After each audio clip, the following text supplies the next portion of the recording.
ring kling ein sao, ing ring shring, ka la ring, asakahala ring, sakala ring, sao ein kling ring shring.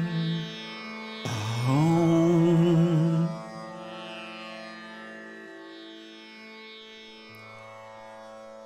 Namaste. Welcome to Śrīmad Devī Bhāgavatam.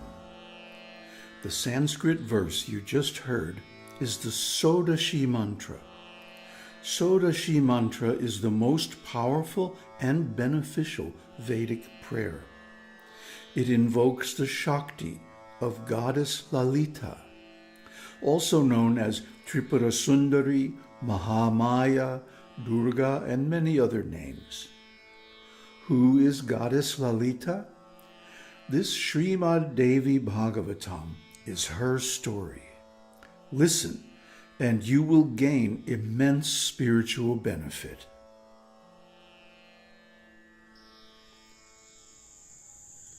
Namaste.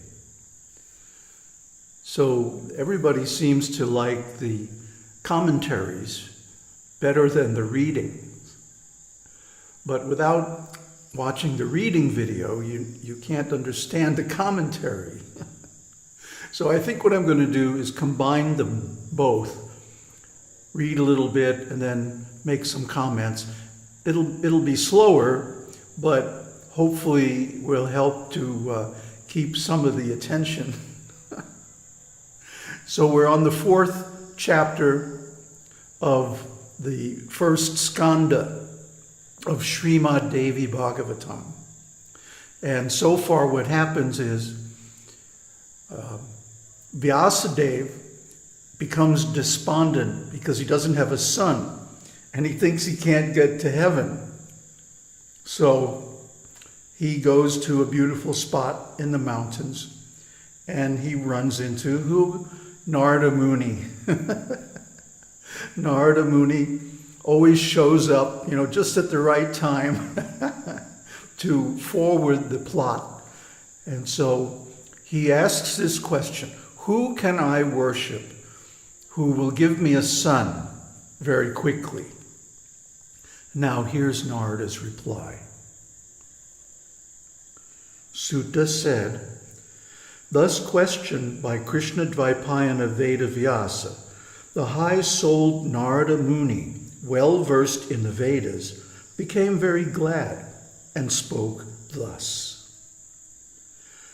O highly fortunate Parashara's son, the question that you have asked me today was formerly asked by my father, Brahma, to Narayana. At this, Narayana, Vasudeva, the Deva of the Devas, the creator, preserver, and destroyer of the universe, the husband of Lakshmi, the four-armed, wearing yellow garments, holding a conch shell, discus, club, and with the mark of Srivatsa, a mark or curl of hair on the heart of Viṣṇu, adorning his breast, and decorated with the Kaustuva gem. The divinity himself became merged in great yoga. At this, my father became greatly surprised and said, O Janardana, thou art the Deva of the Devas, the Lord of the present, past, and the future, the Lord of this universe. Why art thou meditating in yoga? And what is it that thou art meditating on? O best of the Devas, thou art the Lord of the entire universe, and yet thou art now merged in deep meditation. At this I am greatly surprised. What more wonderful than this can happen? So Brahma, desiring to get sons, has gone to Viṣṇu, Narayana, because Narayana is Brahma's father. Brahma is born or appears in a lotus flower grown from the navel of Narayana. So he thinks of Narayan as his father. And we'll see a little bit that's not exactly correct. But anyway, he goes to him anytime he has any questions or doubts. So he goes to him now and asks this question. And he sees him merge into deep meditation. So the question arises for Brahma, well, who is he meditating on? Is there anybody higher? Because up to this time, he doesn't know anything more. He doesn't know anything beyond Viṣṇu. Now, of course, this is where a lot of us find ourselves, because we have been taught or brought up or educated, or we have heard that Viṣṇu is the highest. Viṣṇu is the God. He is, as Brahma says, the creator, preserver, and destroyer. But actually, this isn't exactly true. It's a convenient fiction to enable people to present the Vedic path as monotheism. Monotheism with a male supreme God. But actually, that's not the Vedic path. And later on we'll see, way later on we'll see, that these religions like Vaishnavism, Shaivism, Ganapatism, all these different deity worship cults that have sprung up in India in the last, since the beginning of Kali Yuga, 5,000 years ago, are actually non-Vedic. They actually disagree or deviate from the Vedic conclusion. And we're going to find out what the Vedic conclusion is here in a minute. O Lord of Rama, I am sprung from the lotus of thy navel and have become the Lord of this whole universe. Who is there in this universe that is superior to thee? Kindly reveal this to me. O Lord of the world, thou art the origin of all, the cause of all causes, the creator, preserver, and destroyer, and the capable doer of all actions. O Maharaja, at thy will I create this whole universe, and Rudra destroys it in due time. He is always under thy command. O Lord, by thy command the sun roams in the sky, the wind blows in various auspicious or inauspicious ways, and the fire is giving heat, and the cloud showers rain. I don't see in the three lokas anyone superior to thee. Then, whom art thou meditating on? This is my main point of doubt. O one of good vows, I am thy devotee. Be merciful to me and speak this to me. There is almost nothing that is secret to the Mahāpuruṣas. This is a well-known fact. So Brahma is saying, O Lord of Rama, Rama is another name of Lakshmi, that there's nobody higher in this universe. Is there? Then who are you meditating on? He's bewildered because he's never seen anyone beyond this. And then he also says, look, even if it's very confidential, even if it's a secret, that's okay, because I'm one of the Mahāpuruṣas. I'm one of the great personalities of this universe, so you can tell me, okay, Pop? Tell me your secret. So then he goes on. Thus, hearing Brahma's words, Bhagavan Narayana replied, O Brahma, I now speak out my mind to you. Listen carefully. Though the Devas, Ganavas, and men, and all the Lokas know that you are the creator, I am the preserver, and Rudra is the destroyer, yet it is to be known that the saints, versed in the Vedas, have come to this conclusion by inference from the Vedas, that the creation, preservation, and destruction are performed by the creative force, preservative force, and destructive force, respectively. The Rajasic creative force residing in you, the Sattvic preservative force residing in me, and the Tamasic destructive force residing in Rudra are the all in all. When these Shaktis become absent, you become inert and incapable to create, I to preserve, and Rudra to destroy. So now, this is the first use of this word Shakti. What does Shakti mean? Shakti means force, energy, power.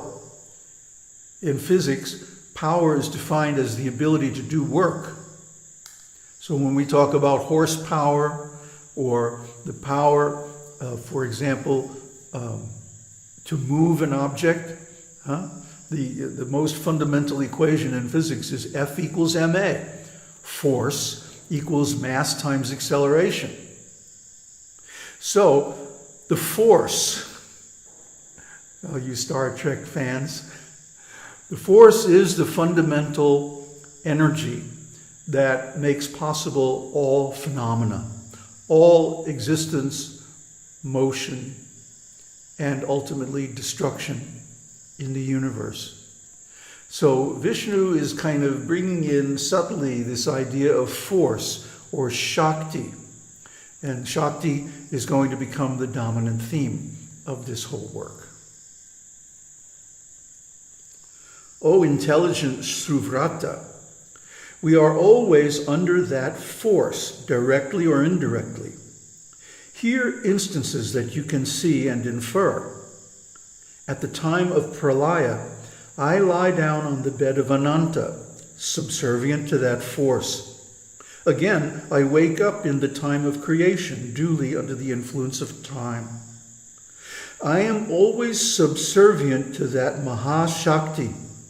Under her command, I am engaged in tapasya for a long time. By her command, sometimes I enjoy with Lakshmi. Sometimes I fight battles terrible to all the lokas with the Danavas, involving great bodily troubles. O knower of Dharma, in your presence I fought hand to hand for 5,000 years on that one great ocean in long past days, with the two demons Madhu and Kaitaba, sprung from the wax of my ear and maddened with pride. And I killed those two Danavas successfully by the grace of the Devi. So now Viṣṇu is telling Brahma, look, actually I'm not the highest. Actually I'm not the supreme force in this universe. There's something greater than me, this Mahashakti. And so the sages think that you're the creator, I'm the preserver, and Rudra is the destroyer. But they reach this conclusion by inference. So that's why we see in the Puranas especially that this dogma, more or less, of Brahma as the creator, Vishnu as the preserver, Rudra as the destroyer, is there because it's reached a conclusion by inference. Remember we talked about ascending logic or inference and descending logic or deduction, and how the Vedas actually function by descending logic. In other words, if it's not written in the Shastra, then to reason about it and come to some conclusion by logic is very iffy. It's very shaky, very inaccurate at times. So now he's going to go on and explain very plainly to Brahma what the real situation is. O highly fortunate one, you realized then the great Shakti, higher than the highest and the cause of all causes. Then why are you asking again and again that same question? By the will of that Shakti, I have got this idea of man and roam on the great ocean. In yuga after yuga, I assume by her will the tortoise, boar, man, lion, and dwarf incarnations. No one likes to take birth in the womb of inferior animals. Do you think that I willingly take unpleasant births, as in the womb of boars, tortoise, etc.? Certainly not.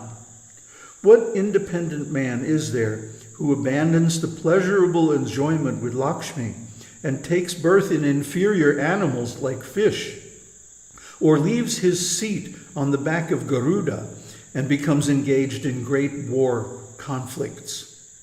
O Swayambhu, in ancient days you saw before your very eyes that my head was cut off when the bowstring suddenly gave way. And then you brought a horse's head, and by that help, the divine artist Vishvakarma stuck that onto my headless body. O Brahma, since then I am known amongst men by the name of Hayagriva. This is well known to you. Now say, were I independent, would such an ignominy have happened to me? Never. Therefore, I am not independent. I am in every way under that Shakti. O lotus-born, I always meditate on that Shakti, and I do not know any other than this Shakti. Well, that's pretty plain. That's pretty direct. That's pretty open of Vishnu to just come right out and say, well, I'm not really the supreme. He is supreme, but only in a certain very narrow context. Within this Brahmanda, the universe. It's usually translated universe, but actually if we analyze in the Vedas the description of Brahmanda, it's more like the solar system. In fact, even the dimensions given for the size of our Brahmanda matches perfectly with the size of our solar system, discovered by astronomers. So within this solar system, which is dominated by and almost defined by the center of the sun, this Vishnu is supreme. But, as he says, he's not independent. He gets his power from a higher source. And what is that source? Mahashakti, the goddess, the universal mother. So, then in closing, Narada said, thus spoke Vishnu to Brahma, O Muni Vedavyāsa, Brahma spoke these to me. So you too better meditate on the lotus feet of Bhagavati calmly in the lotus of your heart for the success of your desire. That Devi will give you all that you wish. Sutta said, at these words of Narada, Satyavati's son Vedavyāsa went out into the hills for tapasya, trusting the lotus feet of the Devi as the all-in-all in this world. Thus ends the 4th chapter of the 1st Skandha on the excellency of the Devi in the Mahāpurāṇa Śrīmad Devī Bhāgavatam of 18,000 verses. So, the man blunder strikes again. We are culturally conditioned to think that the supreme boss has got to be male. But it just ain't so. And the test that anybody can perform is, let's say you have something that you want to attain, which is in harmony with the Vedas. Or even if it's not, but it's better if it is. You have some desire, you have some need. So, okay, pray to Brahma, pray to Vishnu, pray to Shiva, and then pray to Shakti, and see which one awards your desire. Obviously, this is not something you can do over a weekend. It's something I've experienced in my life over many, many years. I was a devotee of Krishna, who is an incarnation of Viṣṇu, for over 20 years. And there were certain things that Viṣṇu can award, but not everything. And similarly, there are certain areas in life where Brahma or Rudra, Shiva, or any of the other demigods, they each have their particular area of power and expertise. But if you want something really big, like liberation, moksha, you have to go to the big boss at the top. And that's Mahamaya. I mean, Maya is the cause of the bondage in the material world. So she's also the cause of being liberated from this material world. Doesn't that make sense? It's amazing how so-called intelligent people, out of bias, resist this final conclusion of the Vedas. But we're going to see, as we go deeper into this work, this Devi Bhāgavatam, that it's really the only possible conclusion. Om Tat Sat. Om Shakti Om.